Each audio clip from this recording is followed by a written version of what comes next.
Ndunge. Yo, welcome back again to Zimu Reality ITV. My name is DJ Spark Zimbabwe. Ndilipo panapa pandino ngwava ma latest pandiro ngwava nyaya dzinenge dzichipisa ndopanda nadzokwa muno ndakurakidzai nekuti chishuwo changu ndechekuti vanhu vese vanosapota Zimu Reality ITV wasasare munhu wese anosapota Zimu Reality ITV agara ari kumberi agare ari up to date kuma latest nyaya ndinayo muzuva ranhasi inyaya inoshamisa inyaya inonakidza inyaya inosekesa inyaya ya Boss Ndunge handunga nemwe ati hainayo mazuva anaya ndinakidza apatani yanakidza bosi kuati manje chinoitika ndechekudayo kuati kunonzi hakuna chinhu chisina musoro chinhu chese chinoitika kuati chine musoro saka ndauya nenyaya yaNdunge ndikadzika vhidhiyo kake kangaina DJ itamuka pachirova rimwe ngoma so vakarova mapamba achibvunzwa kunzoni kozve mapamba zvakatanga rini saka satapedza nguva yakawanda kuti masangano vhidhiyo racho raBoss Ndunge vakapfeka mapamba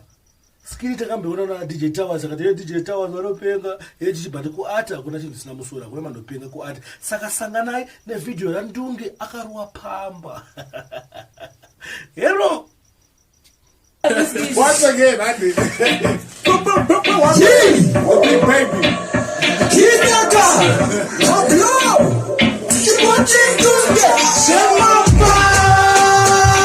Pamba Washitanga sei Lushi dao Sakandi klasi Simuza ukatike Simuza ukatike Simuza iwe ukatike ukatipote pili tatu Ngashitanize Simuza ukatike Simuza ukatike Simuza iwe ukatike ukatipote pili tatu Ngashitanize Itauchi chukucha Chuku Ziyashe kuregeta Rege Hey Ndauno pepeta Pepetu Iwe Usaso regeta Rege Simuza Ukatike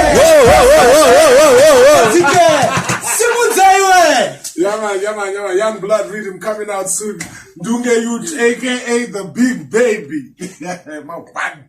Marona video yaNdunge ndo video ngada kuakidzai. Thanks for subscribing Zimu Reality ITV. Thanks for supporting Zimu Reality ITV. Don't forget to follow me on Instagram, it's DJ Spark Zimbabwe. Kana kuti follow my platforms that Zimu Reality akangonzi Zimu Reality ITV. Thanks for subscribing. Thanks for subscribing. Because my subscriber ari kundifadza tikuramba tichiwanda. Kuramba tichiona sazvo zvinonakidza kana uchingochita mavhidhiyo yako achionekwa saka tinongoti Zimu Reality ITV to the